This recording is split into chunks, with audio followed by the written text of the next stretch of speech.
challenge that turns any bytecode into a printable ASCII loader that's will do the equivalent of that bytecode. So, oh, that's what I said. What can you use that for? You can use it for voting IDS or for sneaking code into buffers, whatever. So basically the way it works is, like I said, the ASCII, actually let me,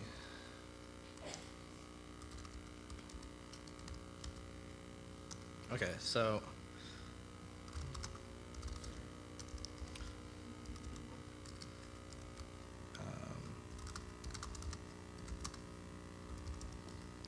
so that's just a piece of shellcode, right? And then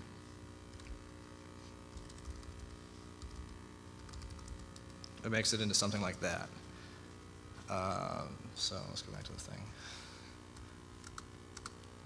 So it actually does it just using 4 instructions: push EAX, pop ESP, and subtract and add instructions for EAX and EAX. Are you guys all familiar with how memory works in the stack? They're just different segments, and when you do an overflow, you're just overwriting the return address. Everyone cool with that? And everyone cool with registers? Like the stack is a structure that keeps stack frames, and so you've got the heap in the stack, and the stack grows this way while the heap grows this way, and you've got the text segment, which is up higher. When you do like a stack overflow, you're tricking the execution pointer into going into stack memory where you have your shellcode. So you've got EIP, the execution pointer, and ESP both in the stack. So, okay, so yeah, push EAX will write whatever the value of EAX is into the stack by pushing those 4 bytes onto the stack. Each time you push, it builds towards lower addresses because the stack builds backwards.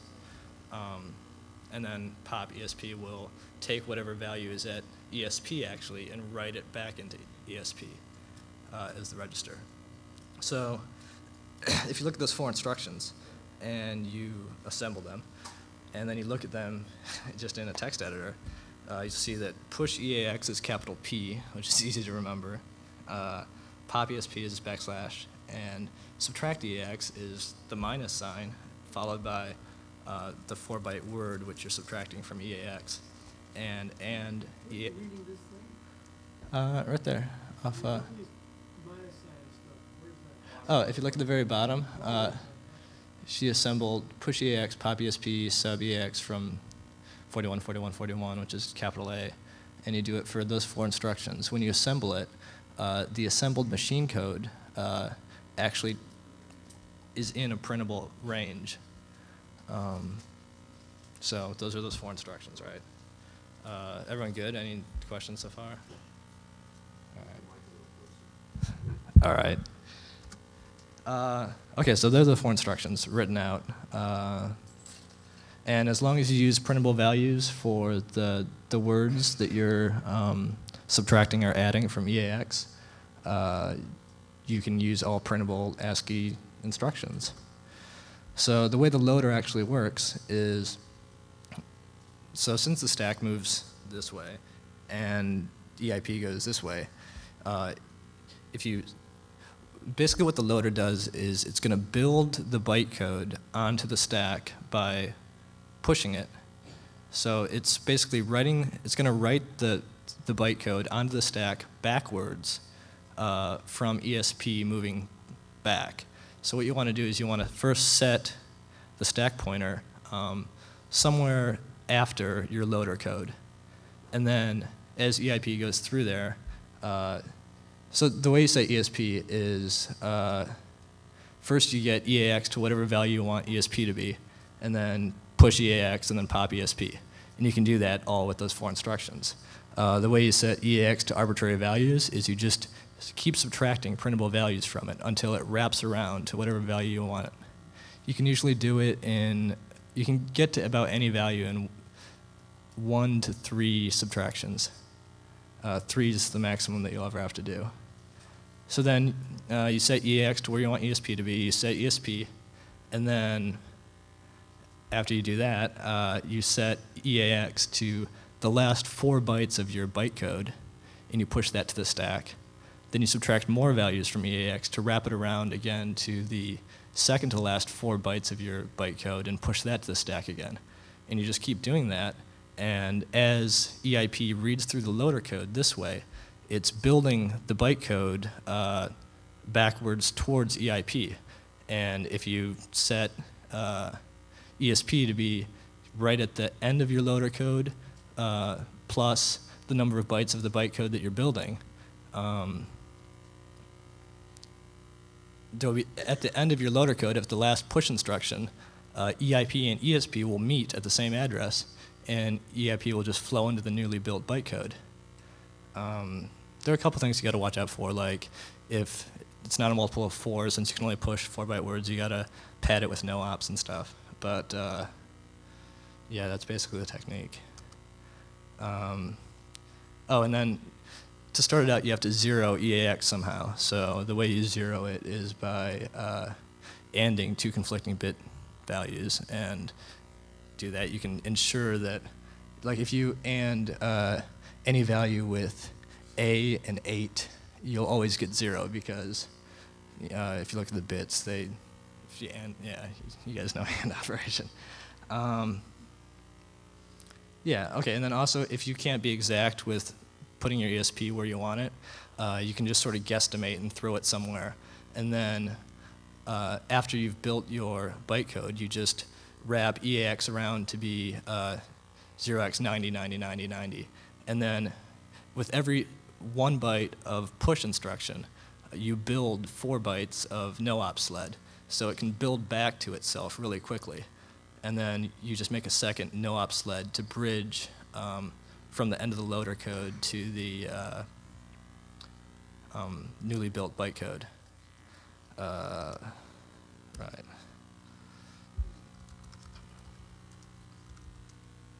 Whoops.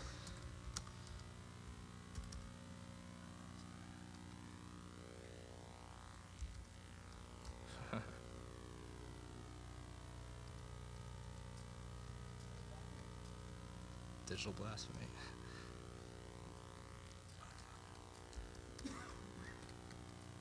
I don't know what the hell just happened to that.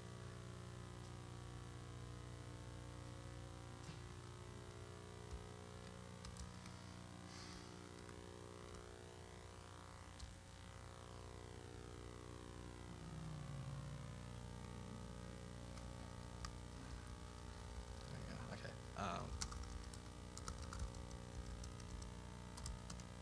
Okay, so here's a really simple program, right, that's vulnerable. So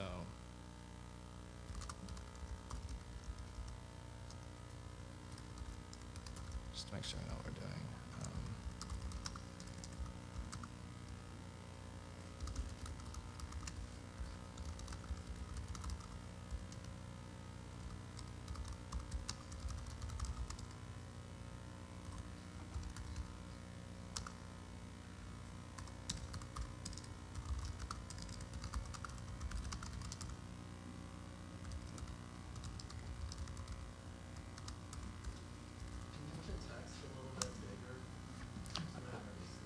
That's as big as it gets.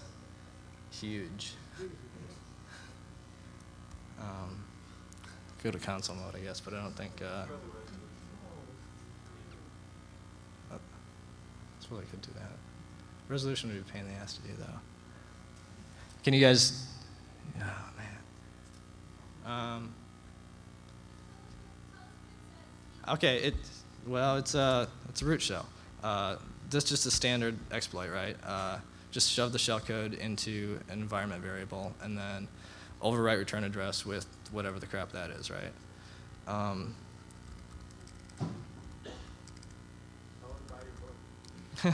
Oh yeah, crap. I got flyers and crap for you guys. So that's a really simple one, right? Then this one's a little bit harder because it does filtering of arguments. If you look at the isPrint, it will only allow printable characters for the second argument. So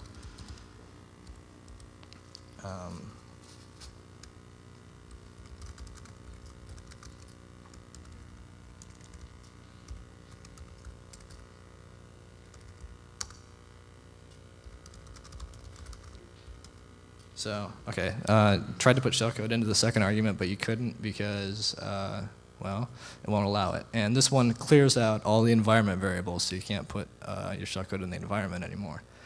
So somehow you've got to get shellcode into that buffer that only allows printable characters.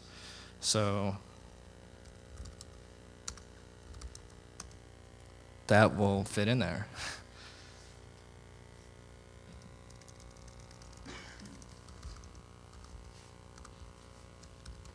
Wait, hold on. Okay, so the ~N switch will optimize, which will just set ESP to be exactly at the right point, so it doesn't have to build the crazy no-op bridge. And it writes all that top stuff out to standard error, and it only writes the shellcode to standard out, so you can just use it in like this.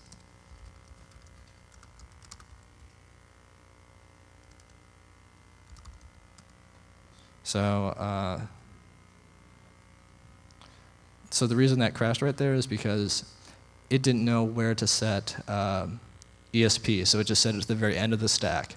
So in this case, the no-op sled wasn't big enough to get to the newly built bytecode, so it just falls off the end of the loader and crashes.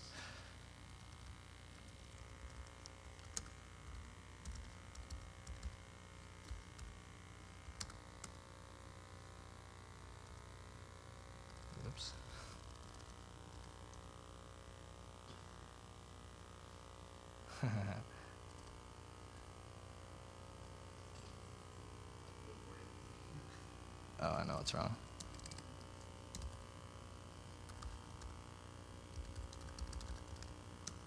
There we go.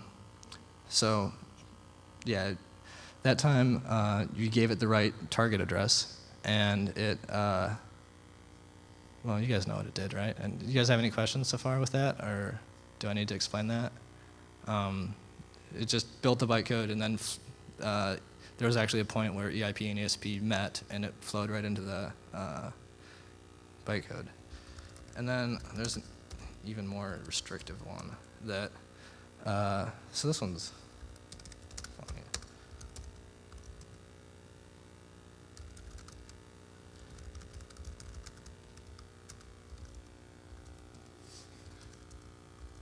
It's got to be SUID to exploit it.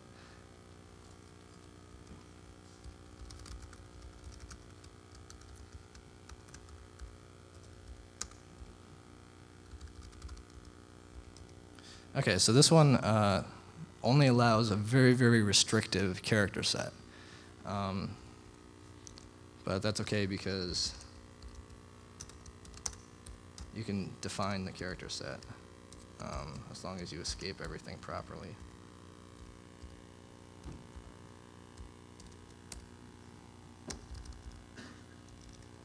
Let's use a smaller preset. Okay, so this just used a smaller character set, only 12 characters, and when it finishes, it gets to 185 bytes. I hope this one works. It's one of those weird conditions, just because memory happens to be in a weird place here.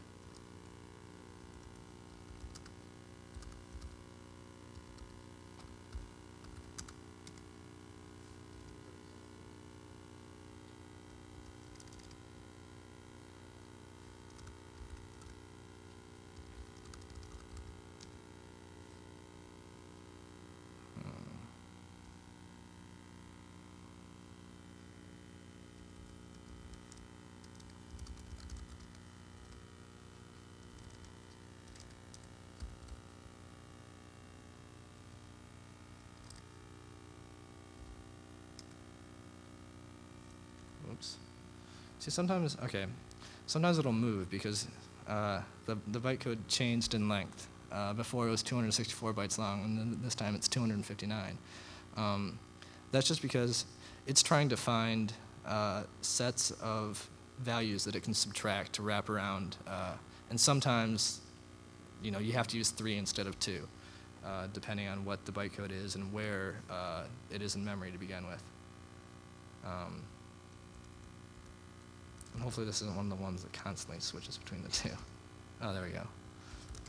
So if you want to look at what that actual bytecode looks like,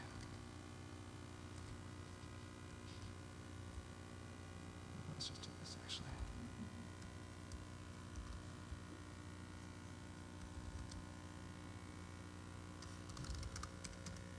So there it is, using only capital A, %P, and then, you know, those restrictive characters. Okay,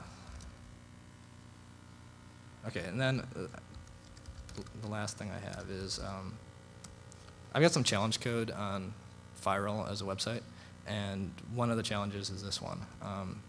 Basically, it clears out all the memory, so you've got nowhere to put your shellcode at all. Just sort of a pain in the ass.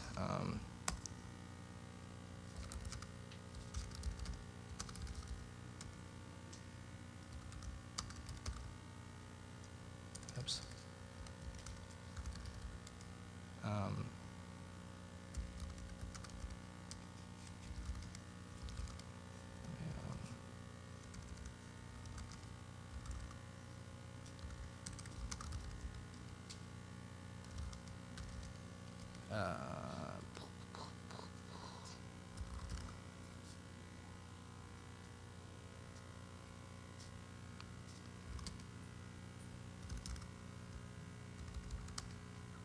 So,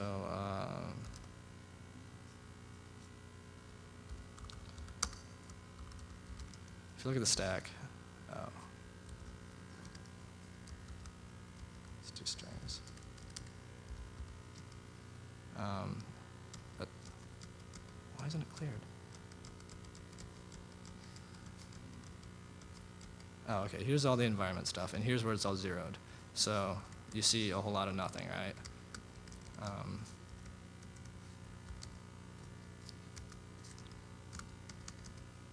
Except for, oops, that's a pain in the ass.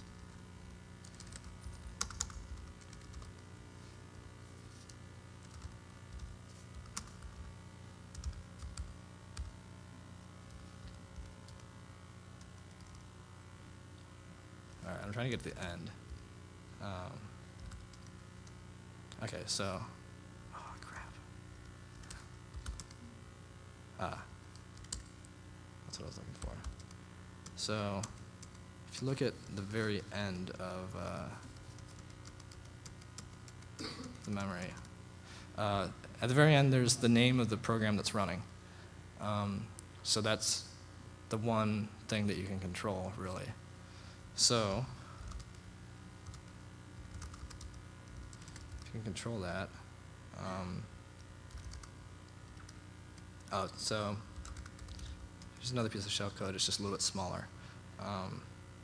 So what we're going to do is we're going to make a symlink using this to the program, and then we're going to we're going to exploit it by making execution pointer return back into the name of the program that's running, which will build the bytecode onto the very end of the stack. Except the problem here is we have to make sure we save enough space at the end of the stack. Otherwise, we're going to be building right into our loader code. So 40 bytes should be good enough. So that's 201. And we're building from BFFFFA. So subtract 201 and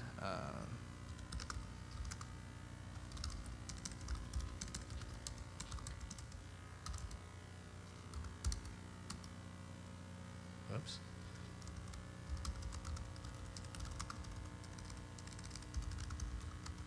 Let me make this vulnerable first. Okay, so -b40 tiny shell. So we've got this crazy thing. If you run that crazy thing, and what did I say? 31? So we just return into where this thing's going to start. And root. And that's basically it. You guys have any questions about options or anything? Shoot.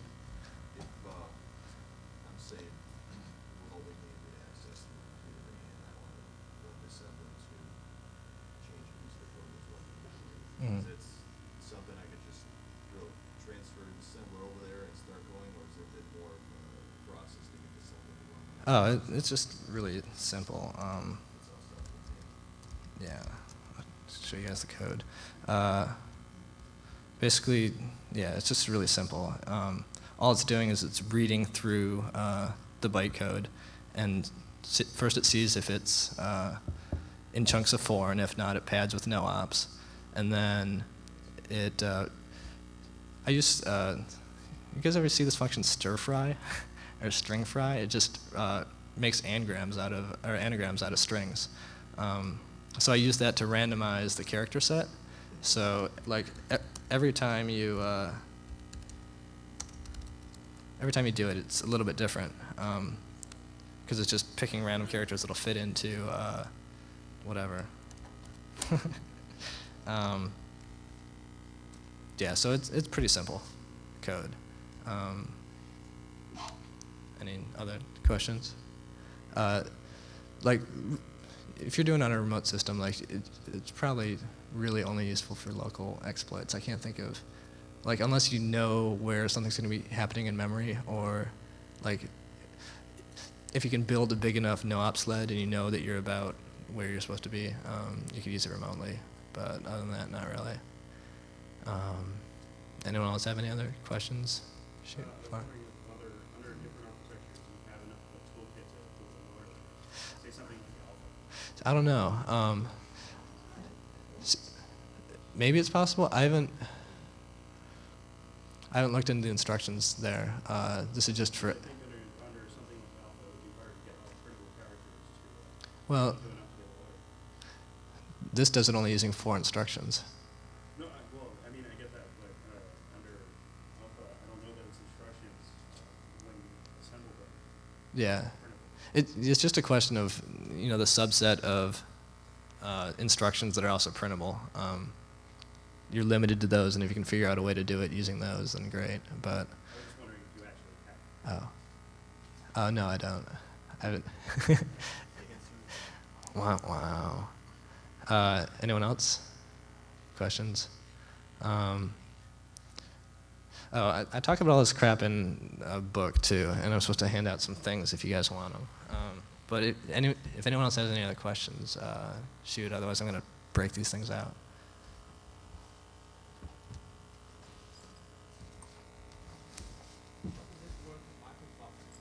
On Microsoft systems, exactly the same way. I mean, it's just this is architecture level, so I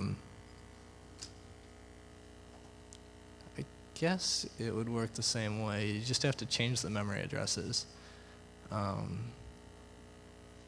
it doesn't use any syscalls or anything. So, I mean, it should be able to, like on Microsoft systems, you'll be able to build bytecode using this.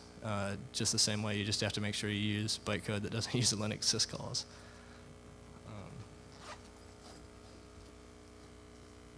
So I guess that's it. Anyone have anything else? Shoot. Yeah, it's this is posted on phiral.com, PHIRAL, and yeah, if you want, and you can port this to other architectures really easily. One guy did it, except stir fry isn't in like the BSD stuff, so you just make a little function that randomizes a string. It's really simple code. I just liked it because I thought it was a funny name.